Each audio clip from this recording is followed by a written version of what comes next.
Welcome to Blood on the River, sixth grade. We're going to be reading about this amazing story of the settling of Jamestown in 1607. Here's a map of Jamestown and the surrounding areas, and it's you can see right by the Chesapeake Bay. And if you're from Maryland like we are, then you know that this is right down the road from where we live. And in fact, if you're lucky enough to go down and visit, you can actually go visit the real Jamestown settlement. Let's take a look at the front cover and the back cover. What do you notice? What do you wonder? Take a listen as I read the back cover. 400 years ago, a boy fought to survive in Jamestown. Samuel Collier came from nothing, a street urchin, an orphan, and even a thief. He seems headed for a life in the alleys of London. So when he becomes a page of Captain John Smith and boards the Susan Constant, bound for the New World, he can't believe his good fortune. He's heard that gold washes ashore with every tide. But beginning with the stormy journey and his first contact with the native people, Samuel realizes that the New World is nothing like he imagined. The lush Virginia shore where they settled is both beautiful and forbidding, and it's hard to know who's friend or foe. The settlers' troubles are just beginning. The summer of 1607 brings mysterious illness, and winter brings starvation.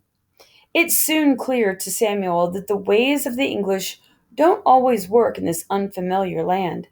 The settlers need to find new ways. As he learns the language of the Algonquin Indians and observes Captain Smith's wise diplomacy, Samuel begins to see that he can be whomever he wants to be in this new land.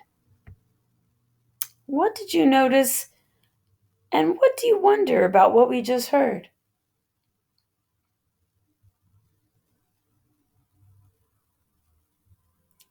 Pause here if you want to discuss.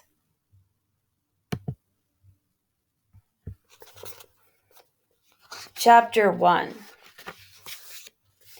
In the time of the first planting of corn, there will come a tribe from the bay of the Chesapeake.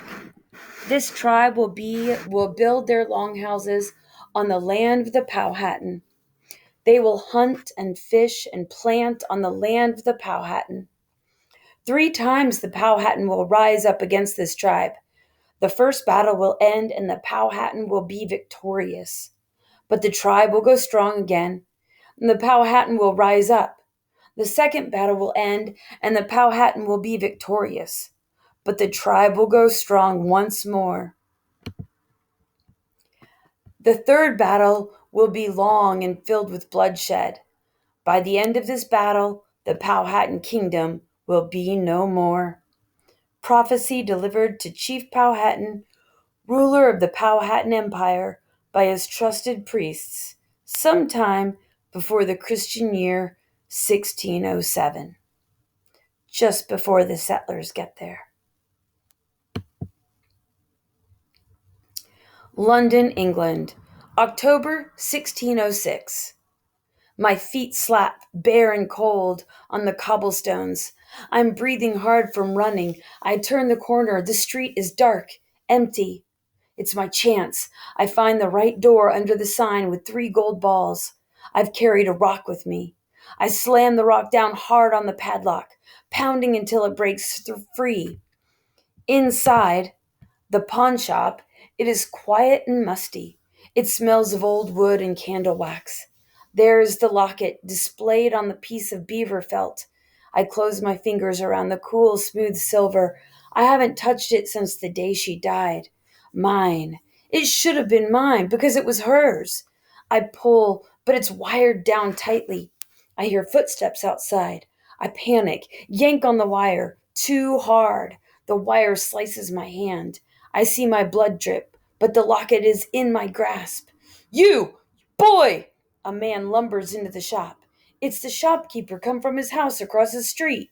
He lunges, grabs me, but I'm too fast. I squirm away and run, escape into the fog, and I'm lost, disappeared.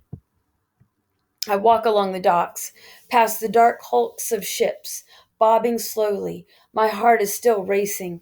I try to calm myself. I listen to the sailors, laughing and arguing, their card games stretching into the night. I even venture a whistle. Nothing fancy, just my own tune. Then the shopkeeper will not find me, I promise myself. When he sees me in the daylight, he will not know it was I who wrenched out of his grasp in the dark shop. And he certainly would never guess that I have not stolen anything, only taken back what is mine. It should have been given to me when she died, this locket of my mother's. This will bring a pretty penny, they said at the poorhouse. It will pay for some extra food you eat. Can I help it if I'm always hungry? Then they expected me to stay on and keep working in the nailery, keep letting them beat me when they felt like it, as if I wanted to live in the poorhouse, as if Mum and I had wanted to be kicked out of our cottage on our farm, as if the blight was our fault and we wanted the crops to rot in the fields and had planted all along not to pay the rent, and had planned all along not to pay the rent to the lord of our cottage. But I chose the streets instead. I'd rather dig in the garbage heaps with the rats for my meals. Who knows, maybe Mum would still be alive if she hadn't been a widow and hadn't worked so hard.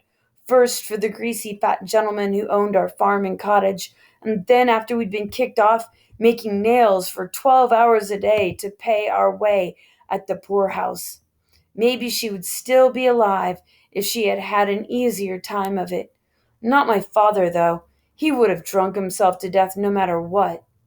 I find my favorite hollow near the London Bridge. Spiked on a pole atop the bridge is the severed head of a traitor, a man who'd betrayed the crown of England and paid for it with his life. I turn my face away so I don't have to look at those dull, staring eyes. I curl up to go to sleep. For this one night, the locket is around my neck, hidden under my shirt. One night. A sharp kick to the ribs wakes me. This looks like the one, done it? Scraggly hair and scrawny as a broomstick. I'm on my feet in a split second. Grab him! I try to twist free, but hands close on my arms. My neck, it's the shopkeeper and his burly son.